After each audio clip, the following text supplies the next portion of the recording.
What's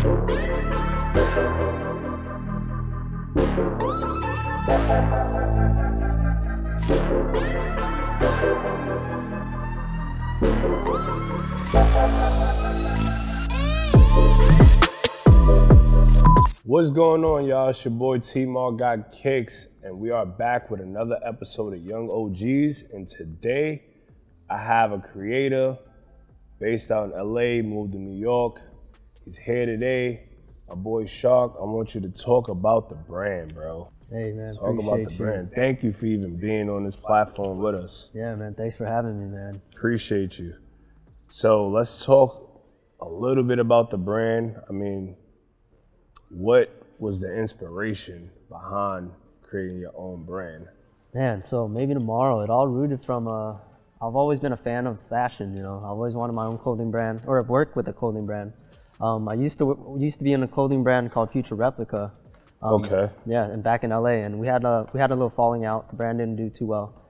And at that point, I just was like, you know, if I can't be in a brand that wants me, I'm just gonna make my own brand. Like, fuck it. Yeah, 100%. So I mean, something like that, did it inspire you to go harder, or was it something that, you know, you was a little depressed at first, or you just got right back on your feet and just started going? The fire was already lit, and you know, like I couldn't have that diffuse, so I just kept going. As soon as it stopped, I was like, all right, let's think of something we can do. I've always been a hopeful guy, very positive in my life. I've always had like some downs and things that happened in my life that I kept pushing and kept going forward, and that's what I wanted my DNA to relate to the brand, and that's where TMark came from. Okay, so how did you come up with the name Maybe Tomorrow? Yeah, so what's the concept behind this? I'm the youngest out of 8. Okay. My whole family was from Vietnam. They moved here and had me, so I was the only one out of the 8 to be American born, and they named me He, and He in Vietnamese means hope. So I've always thought why they named me Hope, you know, like why me? And growing up, I lost my dad when I was 4. My mom got dementia when I was 16. So I really thought like I was kind of destined to do something for my family and really bring them back. So I was like, why name me Hope? So let's think of a name for a brand. Let's use my middle name, Hope. But I was like, wait, Hope sounds cliche as hell, you know, like I ain't gonna use that name. So I thought of Maybe Tomorrow. Maybe Tomorrow came by because it just sounds today, hopeful. maybe tomorrow. Yeah, if not today, maybe tomorrow. So I like that, man. So you're from LA, right? So explain a little bit for the people that don't know, like the LA culture, like fashion, anything from sneakers to, is it white tees, or do you guys wear button-ups, or like anything like that? So just explain a little bit about the culture in LA on the fashion side. Man, I grew up in Lawndale. It's kind of like the suburbs, a little urban area. Okay. It's in between like Hawthorne and Compton, a little more ghetto, and then Manhattan Beach. So I'm right in between. I got the mix of everything. Okay. I grew up going to school in like the urban areas, the more hood. So I grew up around white tees, Converses were the main thing. We used to stuff Converses and fold the Chucks down from the high tops. You know, the whole 9 yards, fat laces. Now, I asked that because, you know, majority of the people that has been on the show is from New York or East Coast, you know, base. And I already know just going out to LA, that's one of my favorite cities to go to.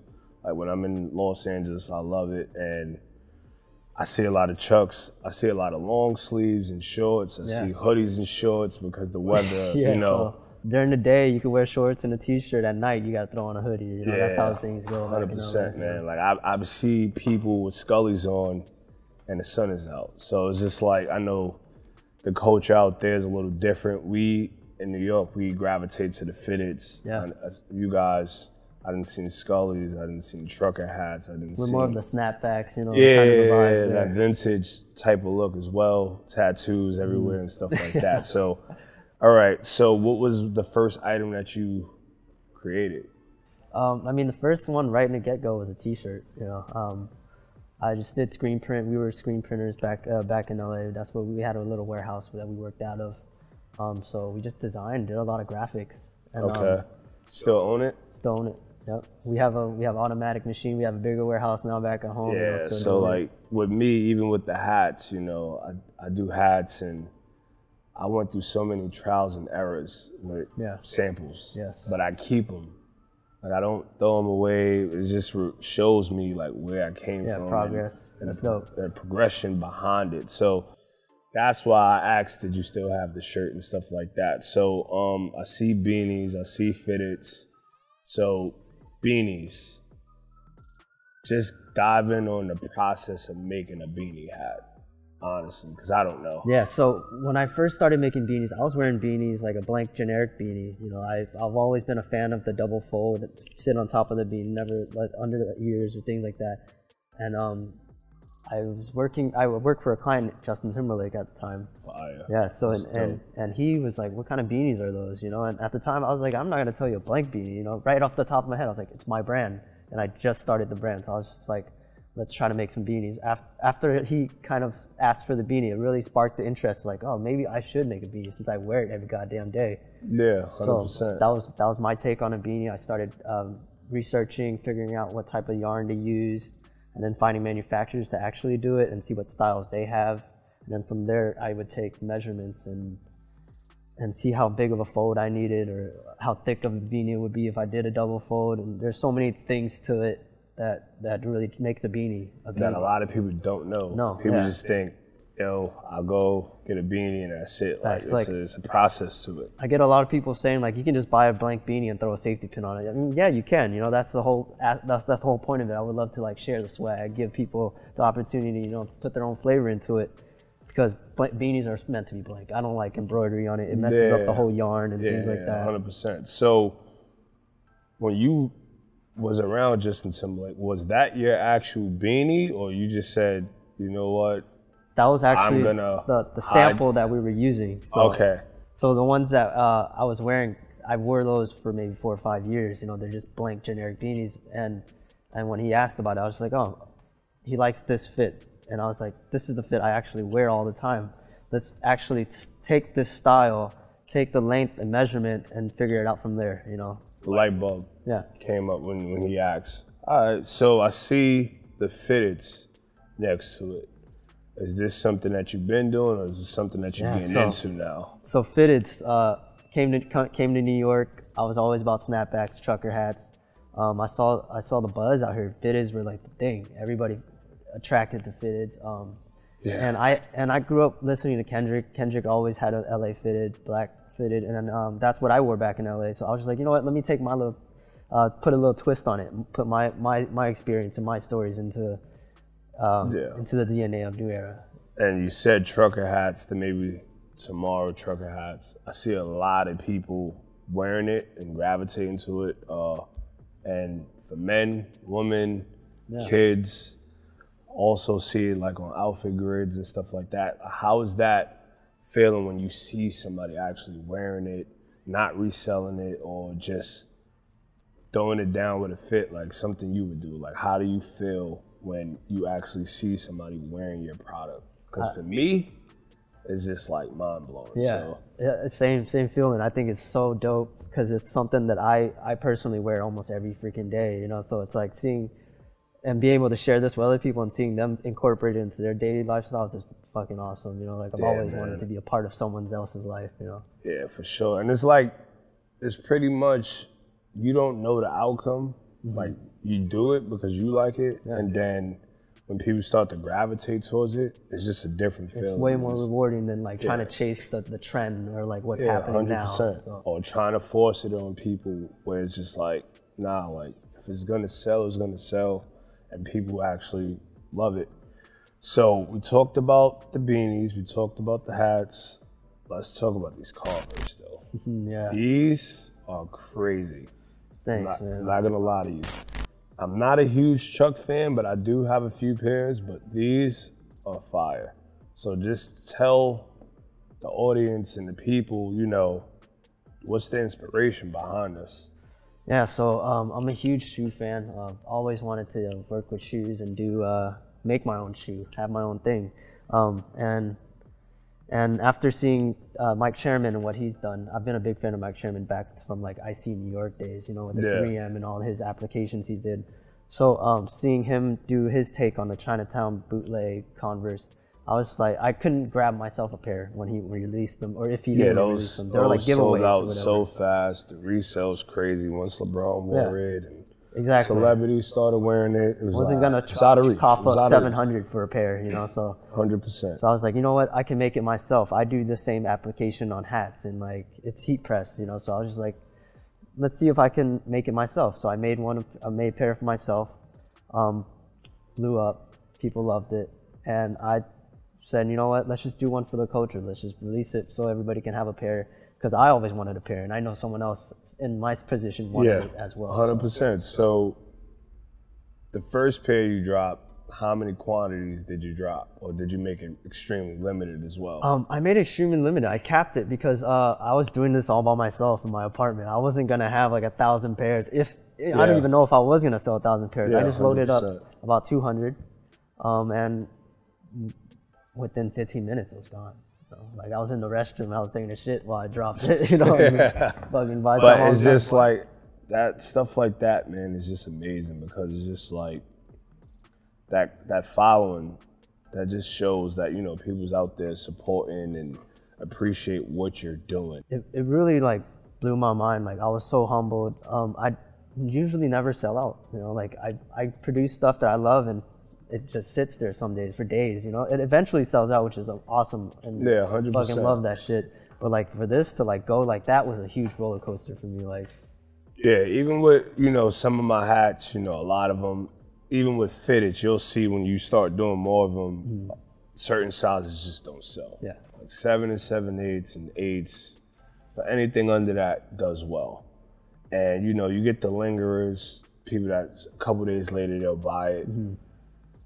You just got, for me, I kind of don't like get discouraged or anything like that because I remember when Jordans used to sit. Yeah. Like 2001 Breads and Royals is on sale for $39. So it's just like, I kind of don't get discouraged, you know, because it's going to be a time where people's like, wow, man, I wish I would have got it, or I wish I would have grabbed it, 100%. And stuff like that. But the Converse thing, man, is genius. I love them. The green pair, to me, stands out the most because the green you don't see, especially this color green, you don't see this on Converse often.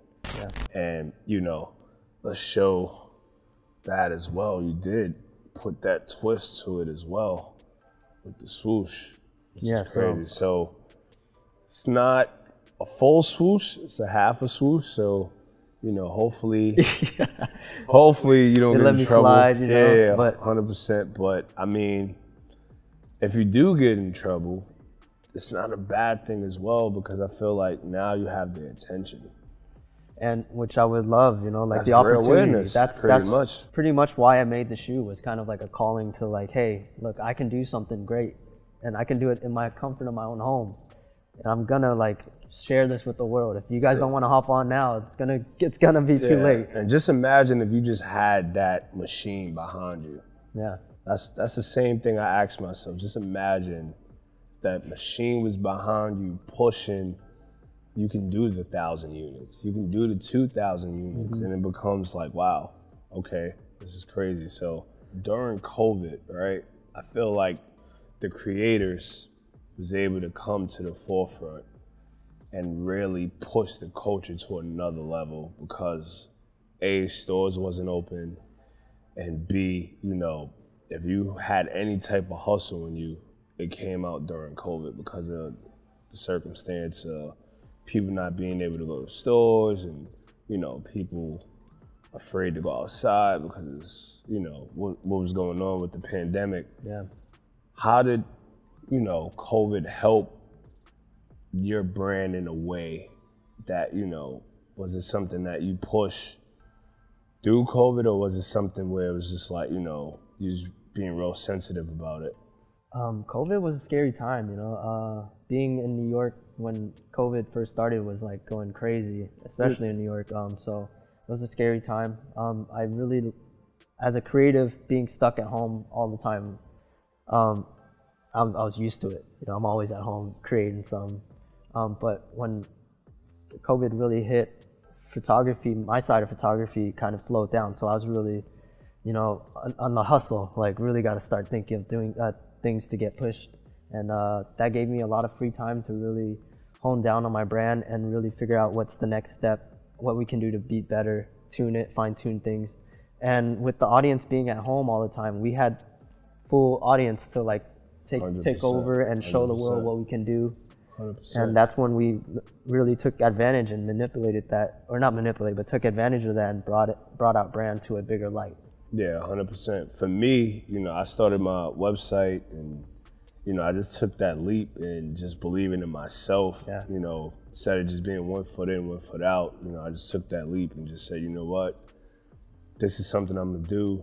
People love it, people want it, and I was able to really just, even at home, order hats, get hats in, drop them off, pick them up, ship them out, and you know, so it definitely brought out a little bit, I don't want to say hustle because I always had that. It's just me taking that leap and being more creative as well on my end. So it definitely helped. If there was one brand you could work with, what brand would it be? Ooh, that's a really good one. It was one brand, clothing-wise and athletic footwear brand as well. Clothing-wise, hands down, I would love to work with Nigo. Human made, whatever he wants to work on. I mean, I've been a huge fan of him since Bathing Ape, you know, and everything he's done, his DNAs and everything. And you could clearly tell it's his work, you know. That's something 100%. I appreciate and would love to incorporate in my life. So human made, that would be one. Yeah, and then for shoes, obviously, you know, Nike. I've always been throwing swooshes on things. Like I even did this just to like mess with the industry and the sneakerheads and the archive people. I took a Rick Owens Adidas that was a blank canvas at first, and I looked at it and I was like, it's a blazer, you know, so made it a blazer. Blazer with it. Yeah, 100%. That's crazy. Honestly, like, just would love to work with Nike one day and throw my twist on how and I then grew up. Nike and Converse is in that same family as well. They're in the same family, so that's why I thought this was great and okay, because I like bringing familiarity to my designs. So when people see it, they see it like they've seen it before. Okay, so we talked about the positive things. So now let's talk a little bit about trollers and the negative. Has anybody ever comment and said, "Yo, that's a knockoff version of the Chinese all the time. I have. And it's like, do you feel like it's that? Because I feel like Chinatown Market, they created their brand as a knockoff. Yeah. So it's like you're knocking off. It's a bootleg of a bootleg. Yeah. And it's also what I think it's like a little homage to Mike Chairman. It's like, yo, you used to do heat press on ICE Narc and everything. So it's like, let me do my little take on you and say what's up. Like. Okay. So how do you handle that? Like when you first started getting those type of messages, like was it something that got you upset, or was it just something like, all right, let me ignore it and just push forward? I usually just ignore it. I find it funny just because it's like, yo, it's completely different. It's a whole different storytelling on a shoe. You know, it's the same swoosh, same concept, I guess, but like the whole storytelling of what my design is completely different. Completely different. And I did the black just to say what's up to Chinatown Market, but the original is the green. You know, like I wanted to do color. I wanted to throw in some flavor to it. 100%, man. So if you could describe your brand in a few words, what would you describe your brand to? Like, oh man, my brand is positive. I would definitely say it's positive. Hopeful. The world needs that. I would take that back. The world needs more positivity. It's hopeful. It gives people when they look at my brand, they think they can do it too. That's what I want to share with the world. You know, like this isn't hard to like do it yourself, because if I can do it, you can. You know, at the end of the day. 100%. I just feel like a lot of people don't want to educate themselves on how to do it. A lot of people's lazy. They rather just buy it than learn. This generation, or maybe not this generation, but I would say a lot of people just see things on the surface level. They never do research or like dig into what's really behind everything that we do, you know. 100%. Like for me, I love to research things, and you know, if I don't know it, I want to research it so I do know it, right? So same thing with me. All right, so we talked about the hats, talked about, you know, culture to LA, the Chucks, these are amazing. And is there anything in the future that the people could look out for besides the fitteds? Because you said these are coming soon, right? The fitteds coming soon. Just see more storytelling and more work. As I grow with the brand, I'm still learning. And yeah, there's gonna be plenty of more things coming out of here. I might make an Air Force soon. You know, I'm a big Air Force fan, so we'll see what happens. You know? Hold on. Hey. All right. All right. So I mean, that pretty much sums it up. We talked about the hats, the Converse, the trucker hats, lifestyle in LA, the Rick Owen, Adidas / Nikes. This is crazy. Come on. This is a crazy shoe right here, but. Truly appreciate you coming on, bro, to the Young OGs. Man, thanks for having me. Definitely a Young OG in my eyes. Bro. All right, guys, that was another episode of Young OGs. I need you guys to like, comment, and subscribe. This episode was sponsored by Maybe Tomorrow. See you guys next time on the next episode.